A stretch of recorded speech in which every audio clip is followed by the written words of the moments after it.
პანდემიის პერიოდში აიგრძელა ქორწილები, დიდი ქორწილები.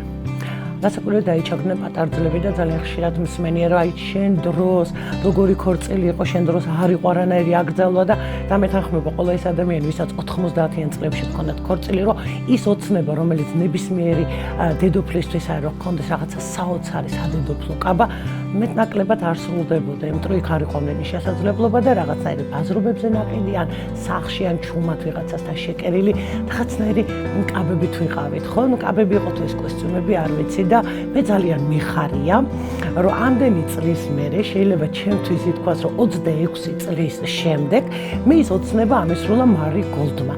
კი ბატონო, აი ახლა ის ფორმები აღარ არის, რომ აი ესეთი მოხსენდა დიდი საქორწილო კაბა, ჩაიწო როგორიც აი აქ უკან არის და ძალიან ბევრი აქვს მარიგოლს, მაგრამ საოცრება არის ის, რომ ყველანაირ ზომას ერგება მარიგოლდის კაბები. ძალიან დიდი მადლობა მარიგოლს აი ამ პროექტისთვის, გააცოცხლე შენი ქორწილი, მე გავაცოცხლე ჩემი ქორწილი და რაღაცა ისეთი შეგრძნება მაქვს, რომ რა ვიცი, შეიძლება მეორეჯერაც კი გავთხოვდე, იმიტომ რომ მარიგოლში არის ჩემი ზომის კაბებიც კი.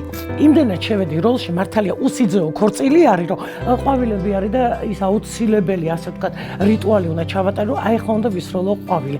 მარიგოლდმა სულ გამაგიშა, წავედი ახლა ყვავილს ვისვრე.